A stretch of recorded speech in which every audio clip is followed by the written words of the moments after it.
BRS BJP ఒప్పందంలో భాగంగానే కాళేశ్వరంపై CBI enquiry జరగడం లేదన్నారు ప్రభుత్వ విప్ వేముల వీరేశం. ముందుగా సీబీఐ ఎంక్వైరీ ఎందుకు చేయడం లేదో బీజేపీ నేతలు చెప్పాలని ప్రశ్నించారు. హైకోర్టు తీర్పును చూసి బీఆర్ఎస్ బీజేపీ నేతలు రెచ్చిపోతున్నారని ఫైర్ అయ్యారు. నల్గొండ జిల్లా నకరికల్ క్యాంప్ ఆఫీసులో హైకోర్టు తీర్పుపై స్పందించారు. అవినీతితోనే కాళేశ్వరం పిల్లర్లు కూలాయన్నది వాస్తవమన్నారు వేముల వీరేశం. ఈ తీర్పును బీఆర్ఎస్ వాళ్ళు ఏదో అద్భుతం జరిగినట్టుగా, ఏదో జరిగిపోయినట్టుగా గాయ గాబర గత్తర అవుతాం. సిబిఐ ఎంక్వైరీ జరగలే. సిబిఐ ఎంక్వైరీ ఇంకా ఆలస్యం జరుగుతూ ఉంది. కాళేశ్వరం ప్రాజెక్టు కూలిపోయింది నిజమా కాదా? కాళేశ్వరం ప్రాజెక్టు కూలిపోయి, కుంగిపోయి, పలిగిపోయి డ్యామేజ్ అయింది నిజమైనప్పుడు నాణ్యత లోపాలు ఉన్నాయి నిజమా కాదా?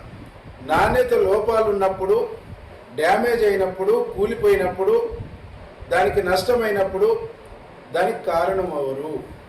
అమిత్ షా గారు కానీ, నరేంద్ర మోడీ గారు కానీ గడిచిన 5 సంవత్సరాల్లో కాళేశ్వరాన్ని ఒక బీఆర్ఎస్ ప్రభుత్వం ఒక ఏటీఎంగా వాడుకుందని చెప్పేసి తెలంగాణకు వచ్చిన ప్రతి సందర్భంలో కూడా కాళేశ్వరాన్ని కేసీఆర్ కుటుంబం ఒక ఏటీఎంగా మార్చుకుంది అని చెప్పేసి నరేంద్ర మోడీ గారే స్వయంగా చెప్పిండు. అమిత్ షా గారే స్వయంగా చెప్పిండు. బండి సంజయ్ గారు నెత్తిన నోరు పెట్టుకొని మాట్లాడినటువంటి సందర్భం. కాళేశ్వరాన్ని ఏటీఎంగా మార్చుకొని తెలంగాణ సంపదను, తెలంగాణ ప్రజల సొమ్మును దోచుకున్నని మాట్లాడినటువంటి బీజేపీ వాళ్ళు, మీరు కేంద్రంలో అధికారంలో ఉన్నారు కదా, సిబిఐ ఎంక్వైరీని బీసీ ఘోష్ కమిషన్ రిపోర్ట్ ఆధారంగా, ఎన్డీఎస్ఏ ఇచ్చినటువంటి రిపోర్ట్ ఆధారంగా, విజిలెన్స్ అండ్ ఎన్ఫోర్స్మెంట్ ఇచ్చినటువంటి రిపోర్ట్ ఆధారంగా ఎంక్వైరీ చేయమని చెప్పేసి మీకు ఇచ్చినాం. ఎందుకు మీరు ఆలస్యం చేస్తాం? ఎందుకు మీరు తాత్సారం చేస్తాం? మీకు బీఆర్ఎస్కు ఉన్నటువంటి లోపాయకరమైన ఒప్పందం ఏంది? మీకు బీఆర్ఎస్కు ఉన్నటువంటి బంధం ఏంది?